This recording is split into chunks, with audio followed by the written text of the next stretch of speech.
কেকের উপর কি করে একটা পারফেক্ট লাল কালার করা যায় এটা নিয়ে আমি বহু কোয়েশ্চেন পেয়েছি, তাই ভাবলাম চলো আজকে এই কেকের টিউটোরিয়ালটাই তোমাদের সাথে শেয়ার করে নিই। আর প্রথমে বলে রাখি, আমার গলাটা না আজকে খুবই ভাঙা ভাঙা লাগবে, কেননা পরপর 3 দিন ক্লাস করিয়ে এত বকবক করতে হয়েছে যে আমার গলাটাই মাঝখান থেকে ভেঙে গেছে। যাই হোক, তোমরা একটু ম্যানেজ করে নিও। তো দেখো না, আজকে একটা 1 পাউন্ডের কেক আমি দেখাবো, যার ডেকোরেশনটা ছিল একদম হোয়াইটের মধ্যে আর লাল দিয়ে করেছি এর ফ্লাওয়ারটা। তো এই কেকের ছবিটা ছাড়ার পরেই না আমাকে অনেকে জিজ্ঞাসা করেছে যে দিদি ওই পারফেক্ট লাল কালারটা কি করে আনলে। দেখো, খুব সত্যি কথা, একটা ক্রিমের মধ্যে রেড কালার না একটু কষ্টকর আনা, কেন জানো?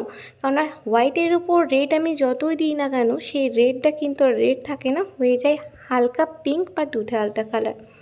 যাই হোক, আজকে তো এই টিউটোরিয়ালতে তোমাদের সেটাই দেখাবো কি করে আনবে একটা পারফেক্ট রেড কালার। তার আগে বলে রাখি যে তোমাদের ভালোবাসায় আমি আমার 5th ব্যাচ খুব ভালো করে কমপ্লিট করতে পেরেছি। তো আমাকে অনেকেই বলেছিলে যে অনলাইন ক্লাসটা যেন তাড়াতাড়ি নিয়ে আসি, তো ভাবছি পুজোর আগেই শুরু করব।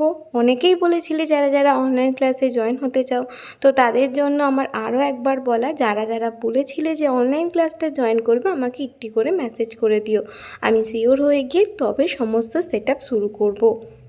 যাই হোক, দেখো না, এই কেকটারও আমি টোটাল 3টে লেয়ারই করেছি।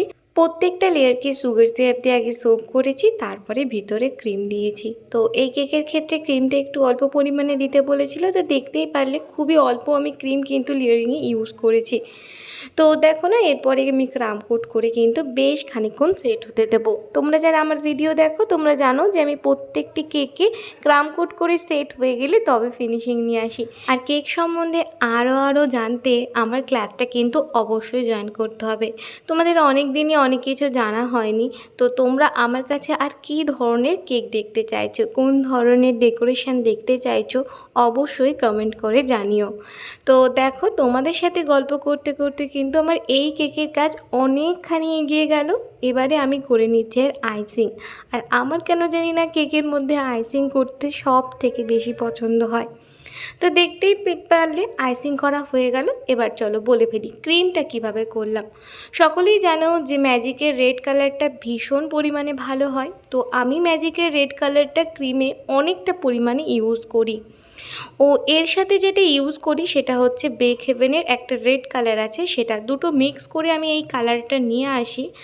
আর একটা কথা, যখন একটা ক্রিমে প্রচণ্ড পরিমাণে রেড কালার বা যে কোনো কালারই প্রচণ্ড পরিমাণে আনা হয় তখন কিন্তু তার টেস্ট অনেকটাই তিতো হয়ে যায়। তো কাস্টমার যদি কখনো তোমাদের বলে থাকে যে আমার একটা ডিপ কালারের কেক চাই, তো তাকে আগের থেকে ইনফর্ম করে দেবে যে ডিপ কালারের কেক তো আমি করে দিতেই পারবো, কিন্তু ক্রিমের টেস্টটা একটু হলেও তেতো হয়ে যাবে। যাই হোক, এক্ষেত্রে আমিও আমার ক্লায়েন্টকে আগে থেকে বলে দিয়েছিলাম, তবুও তাদের এটাই ডিমান্ড ছিল।